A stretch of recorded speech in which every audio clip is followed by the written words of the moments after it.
একটা জিনিস লক্ষ্য করেছেন?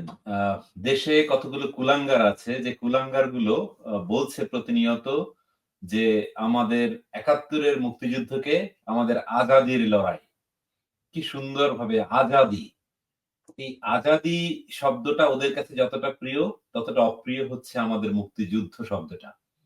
দেখেন এই রাজাকার কুলাঙ্গার, এই কুলাঙ্গারের রক্তের বা বীর্যে প্রতিষ্ঠিত তৈরি যে সন্তানগুলো আছে, তারা আমাদের মুক্তিযুদ্ধকে হেয় করার জন্য প্রতিনিয়ত বলছে এটা তাদের আজাদির লড়াই।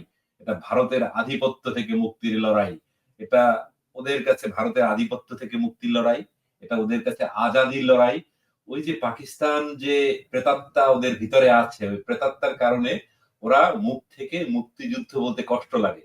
কারণ মুক্তিযুদ্ধ বললে ওদের অন্তরে লাগে, কারণ ওখানে ওরা বিরোধিতা করেছিল, ওরা রাজাকার ছিল। আর ওদের কাছে তাই আজাদি শব্দটা খুব বেশি প্রিয়। আজাদি অর্থ মুক্ত, কিন্তু ওরা মুক্তটা মনে করে যে আমাদের ভারতের শোষণ থেকে মুক্ত। আমি বলছি না যে আমরা ভারতের শোষণ থেকে মুক্ত হয়েছি বা হব, বা শোষণের ব্যাপারটা বিভিন্ন ভাবে আছে। আমরা দেশ দখল না করার দ্বারাও আমরা বাজার দখল করা, সংস্কৃতি দখল করা, বিভিন্নভাবে আমরা নির্যাতিত হচ্ছি পশ্চিমাদের দ্বারা, পূর্বের দ্বারা এবং প্রাচ্য পাশ্চাত্যের সবার দ্বারা।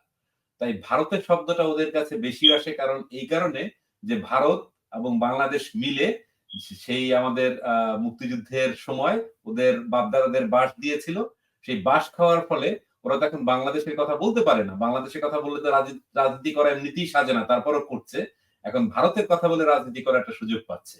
তাই আবারও মনে করিয়ে দিচ্ছি, এই কুলাঙ্গার পাকি বীজের প্রতিষ্ঠিত যারা আছে, ভাই মুক্তিযুদ্ধ বল, অথবা তোর আজাদী যতবার বলছিস ততবার মুক্তিযুদ্ধকে স্টাবলিশ করছিস এবং আমাদেরকে খেপিয়ে তুলছিস, এবং নতুন প্রজন্মের কাছে তোরা যে কুলাঙ্গার সেটা প্রমাণিত হচ্ছে।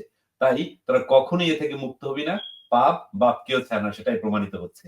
তাই তোদের আজাদির উপরে গাজাদি করে দিচ্ছি।